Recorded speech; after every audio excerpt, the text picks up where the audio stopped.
Isang magandang umaga mga kababayan. Nagbabalik muli ang inyong lingkod, Sir Coop. Ay nako mga kababayan, no? Jam Magno. Alam natin, no? Duterte supporters to noon.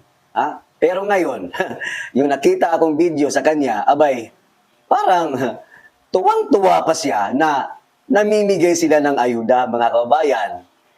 Hinggil dyan sa tupad at itong ECT, abay, ganito talaga pag isang tao, walang prinsipyo, pera-pera lang, yung pinag-uusapan, ihimod puwit yan, no? O kita nyo naman, no?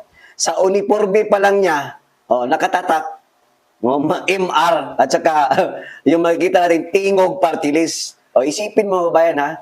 Hindi naman kayo DSWD. Bakit kayo ang namimigay ng ayuda? Itong ECT at yung tupad. Nais ko lang isingit mga bayan kung ano ang ibig sabihin ng ECT. Ito po yun, Emergency Cash Transfers. Na kung saan, ito po ay pamimigay nila na dapat ay ang gagawa nito ay mga DSWD. Bakit nakisawsaw itong mga tulonggis na itong mga party list na tingog party list na sila yung gumagawa ng pamimigay ng ayuda na instead, DSWD po ang gumagawa nito. Hindi naman sila DSWD. Grabe talaga, no? Isama nyo pa itong tupad. Ano bang ibig sabihin ng tupad? Para lang malaman natin kasi nakakabingi sa tinga mga babayan, no? Tulong panghanap buhay sa ating disadvantage o displaced workers na ibig sabihin yung mga walang trabaho o yung na-layoff sa trabaho o ito yung binibigyang importansya ng tupad. Ito po ay mandato po, initiative ng DOLE o Department of Labor and Employment. Bakit bumida-bida na naman itong tingog party list na hindi naman kayo DSWD? Uy, take note, yung sinabi nitong ni Jam Magno na ipinagmalaki pa niya na wala na daw pundo ang PhilHealth, kinawawa daw yung pundo ng PhilHealth kasi daw hindi daw binigyan ng subsidy ni kesyo magkaiba daw ang ibig sabihin ng subsidy at budget. Ano pala yung meaning? Mamaya meron akong papakitang video na kung saan wala naman siyang binanggit. Sinabi lang niya na magkaiba daw yung meaning ng subsidy at ang budget ng PhilHealth. Take note ma'am, mawalang galang na po. Pag sinabi nating subsidy, it's still consider yan as budget na kung saan tulong financial ng gobyerno para sa isang ahensya.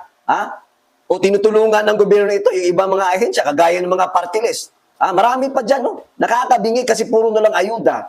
Na kung saan, alam natin, dahil dyan sa ayuda na yan, gusto nila na sila yung tatatak sa taong bayan. Kaya nga wala ng PhilHealth budget or subsidy. Kasi ang gusto nila, sila na mismo o ang gagawa na instead PhilHealth, kung ilan lang ang contribution or maibigay natin ng PhilHealth or ng deduction ng PhilHealth, sila nang gagawa. Kaya nga mayroong mga guarantee letter. Ano ba yung guarantee letter, Yun po yung isang, yun yung sinabi ni, papakita ko may yung video, sinabi niyang, proud pa siya sa MAIP. Ang MAIP po ay Medical Assistance for Indigent Program. Sa mga kababayan natin, na kung saan under po yan ng DSWD. Pero bakit? Lahat na lang yata ng programa or yung mga gagawin ng DSWD, sinasakyan ng tingog party list. Uy, grabe naman garapalan to. Kaya pala ang laki-laki ng pundo. Kasi instead na yung DSWD na yung gagawa, halatang nakisawsaw kayo. Gusto ninyong bubida.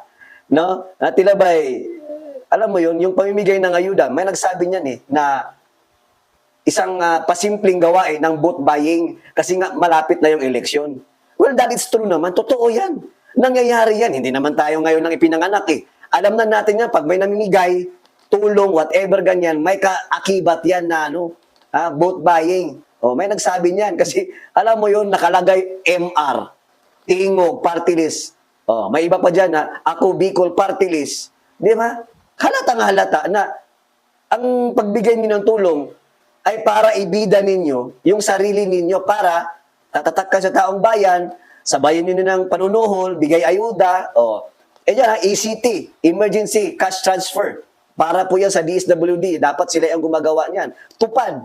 Dapat under yan ng DOLE. Pero bakit ang gumagawa, namimigay ng ayuda, itong opisina ng Tingog Party List na kung saan pinamunuan ng tambaluslus naman. Ha? Proud na proud pa to si Jam Magdo, nakasuot ng uniforme ng MR. Aba, ha? Ito pa, mayroon tayong atap. Ayuda sa Kapos ang Kita program. Oh, ano naman ito? Base ito sa mga empleyado or mga kababayan nating manggagawa na napakababa po ng income nila. Oh, yan po yung akap. Isa pa yan. Di ba? Nililinlang lang tayo. Kasama pa dyan yung AX. O ano ba yung AX? Assistance to individuals in crisis situation. O, under din po ito ng DSWD. O, itong mga programa ng DSWD, no, na kung saan, kahit saan mo, balik-baliktarin mo pa yan, same procedure, same process, same program, magkaiba-iba lang ng pangalan, English or Tagalog. No? Ang mandato niyan, pamimigay ng ayuda program, tulong sa DSWD. Pero bakit magtataka ka? No? Bakit ang Tingog Party List ang gumagawa niyan? Ito po yung video mga bayan na ipapakita ko lang sa iyo kung anong klaseng pagkatao tong ewan ko tong mamang ito, no? Okay, ito po yung video.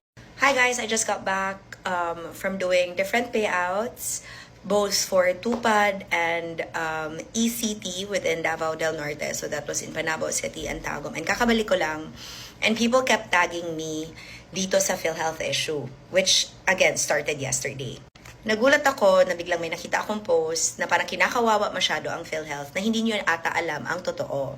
Sana bago kayo mag-react at sana ipalabas ninyo na parang kawawang-kawawa ang lahat ng Pilipino dahil sa ginawa ng PhilHealth, inintindi niyo po muna ang proseso ng gobyerno at ang katotohanan dito.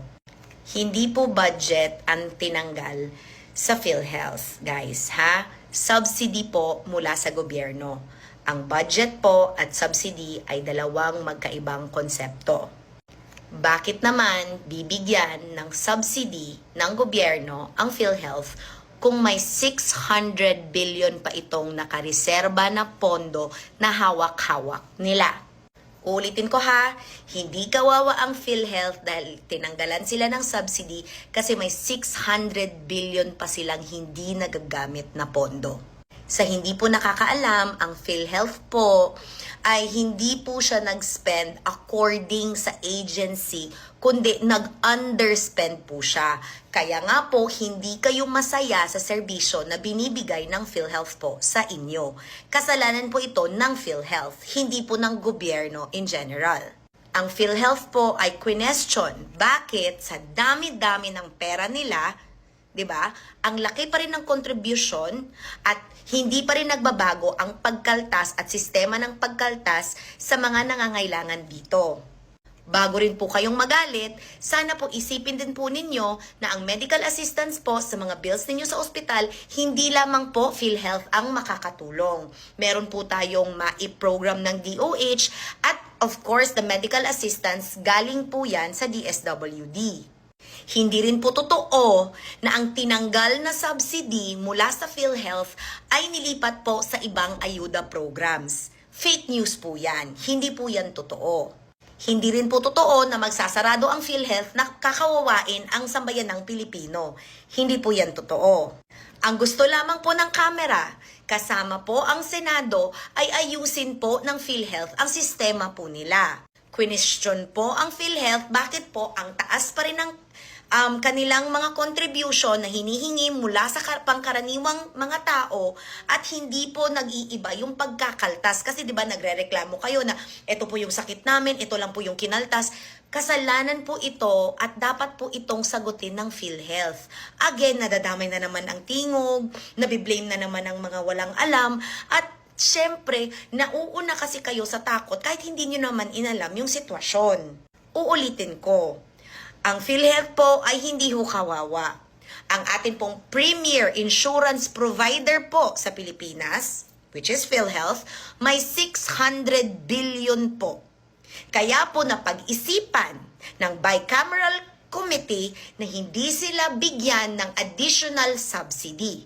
Pero hindi rin totoong wala silang matatanggap dahil inallocate pa rin ang kanilang operational expenses. may matatanggap pa rin sila to operate the agency in general. Alright? Kasi ang budget naman po na galing sa PhilHealth ay galing din naman ho yan sa mga contributions na kinakaltas po sa atin. So it doesn't mean, again, na magsasarado ang PhilHealth, na magko-contribute ka tapos wala na itong mapupuntahan. Pag wala na itong mapupuntahan at hindi epektibo ang serbisyo, ang PhilHealth po ang kailangang managot. Hindi po ang ibang tao. Question pa nga ang hindi paggamit ng PhilHealth sa pondo nila ng mismong si Senator Bongo. Tinanong niya kung bakit ganito ang nangyayari at hindi nila ginagastos kahit alam naman nila na meron ito. Ang hindi paggastos ng pondo ng PhilHealth ay yun ang nangangahulugan kung bakit hindi pa rin bumababa kahit may batas na ang contributions ng mga tao sa PhilHealth. O, di ba, mga kababayan? No? Proud na proud. Na siya ay namimigay ng tulong. Dito yun sa amin, no, sa Davao del Norte. Na kung saan may namigay silang ECT, yung emergency cash transfer, at saka yung tupad. Proud na proud, di ba, mga kababayan? Tapos, suot-suot pa yung ganda ng uniforme ng MR, no? Parang tambalos-los, bangag talaga ba, no? Pabida-bida ba? Tapos, i-correct ko lang, no? Kasi ito yung ginagawa nila, no? Nililin lang yung taong bayan. Proud na proud pa siya na kung saan may MAIP daw, kahit daw hindi mabigyan ng malaking diskwento itong PhilHealth, may MAIP. Ano ba yung MAIP? Medical Assistance for Indigent Program. Sino yung makakaabil niyan? Yung mga kababayan natin, yung mga mahihirap, yung mga kulang sa mga pambayad sa ospital. Dito pumapasok yung guarantee letter. Sino ang nangunguna sa guarantee letter? Walang iba. Tingog party list pa din. Isipin nyo yon. Kasama yung PBA party list, kasama yung, marami yan sila, marami yan. Kasama yung ACT Teachers party list. Di ba? Sila pa din. So, ibig sabihin lang, no, nililin lang yung taong bayan. No? Sila yung makakabenepisyo nito. Kasi ang gusto nila, no, mamigay lang talaga ng ayuda ng DSWD. Yung MAIP po, galing po, ang inisyatibo niyan, DSWD. Pero ang nakabenepisyo or namimigay ng ayuda, aside sa DSWD, itong pabida-bida na tingog party list. No? Kaya nga, malaki ang pundo nila. No? Kasi natutuwa sila lalo na pag may bagyo, may mga baha, ayun, ayuda, agad ang sagot. Namimigay nga ng ayuda kahit walang baha doon ka magtataka. Tapos Miss Jam Magno, ganun ka pa ka-proud? Aba, iba talaga ang nagagawa ng, alam mo yung, budget, no? Mabuti pa yung budget mo andyan, pero yung budget, subsidy ng PhilHealth, wala. Hanggang dito na lamang mga kababayan. Kayo na po ang humusga. Tayo na po ang umintindi kung para saan itong ginagawa ng Tingog Party List na kung saan hindi naman sila under ng DSWD. Ang ahensya po ng DSWD ay mandato po yan ng gobyerno. Hindi po ng isang Tingog Party List na kung saan nasa kanila na lahat ang pundo ngayon. Take note, walang subsidy ang PhilHealth na kung saan i-imagine mo para po sa taong bayan yan. No? Walang walang awa, no, sa taong bayan. No? Sila lang yung gustong makapagbigay ng tulong. Lahat ng ahensya, mga pundo, whatever, may kaltas, pero yung budget ng Tingog Party List, ito si Tambalos-los, andyan pa din. Hanggang dito na lang mga kabayan, Maraming salamat and God bless us all.